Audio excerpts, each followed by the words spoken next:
السلام عليكم ورحمة الله وبركاته، أهلا بيكم في فيديو جديد. كتير من الطلاب اللي إن شاء الله داخلة كلية بتتساءل حول الفرق بين انتساب وانتظام، أو إيه هو انتساب ده، ودايما ملتصق في ذهنهم مفهوم إن الانتساب ده حاجة مش كويسة، وإن الانتظام دايما أفضل من الانتساب، وإن معنى إني دخلت انتساب فمش هلاقي فرص عمل، وهيتقال عليا طالب فاشل، وهيفضلوا عني بتاع انتظام، إلى آخره من الكلام ده. عشان كده بعمل الفيديو ده اللي هوضح لك فيه الفرق بين الانتظام والانتساب، وصحح لك فيه مفاهيمك الخاطئة.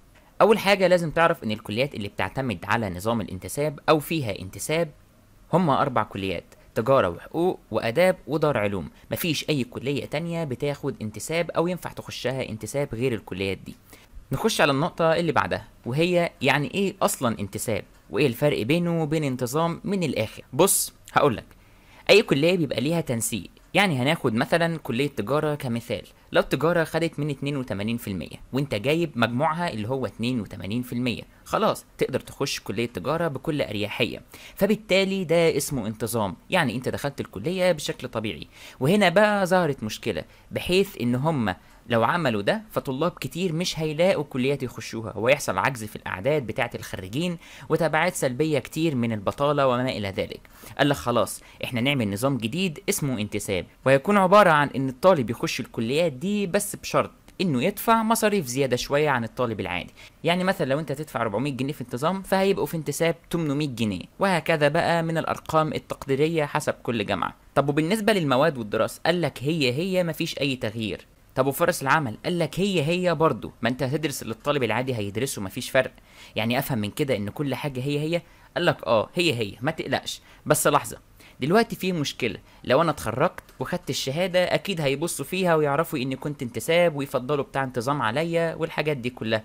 لا برضو ما تقلقش، مش بيتكتب في الشهاده اصلا انت كنت انتساب ولا انتظام. يعني لو خريج تجاره مثلا، سواء كان انتساب او كان انتظام، بيتكتب بكالوريوس تجاره، وهكذا مع باقي الكليات. يعني لو اداب مثلا ليسانس اداب. ده كده فل قوي بقى، فل وكل حاجه، بس ركز معايا بقى في الفروقات اللي جايه دي.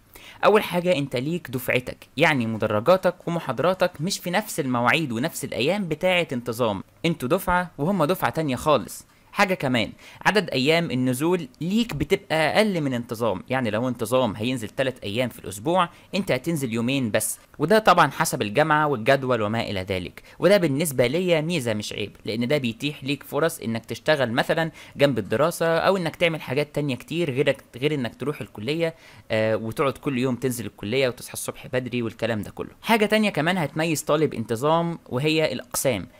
كطالب انتساب انت مالكش حق انك تخش اقسام كتير، زي مثلا تجاره انجليزي او حقوق انجليزي، او بعض الاقسام المهمه في اداب زي اداب انجليزي، والحاجات اللي بتحتاج مجاميع مرتفعه. يعني لو دخلت اداب مثلا انتساب، هيبقى متاح ليك الاقسام العاديه، خصوصا لو انت كنت ادبي زي تاريخ وفلسفه والى اخره من المواد دي. ولو علمي صعب تلحق قسم كويس، وغالبا بتخش اداب مكتبات او لغات شرقيه. اما عن تجاره وحقوق هتدرسهم عادي زي طالب انتظام، لكن لو عوزت تخش حاجه منهم انجليزي ما ينفعش، غير في بعض الجامعات القليلة جدا، وتقريبا كمان هيلغوها في الجامعات دي. طيب تمام كده، انا فهمت. سؤال اخير، هل بقى اقدر احول من انتساب الى انتظام؟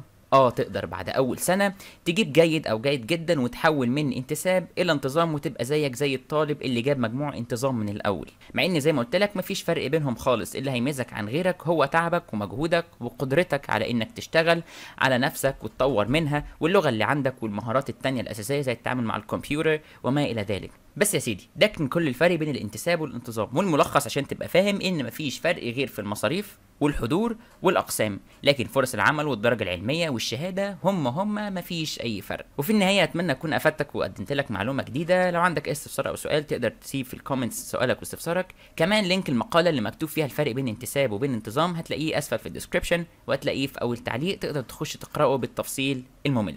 اشوفكم فيديوهات جايه ان شاء الله بمواضيع جديده. السلام عليكم ورحمه الله وبركاته.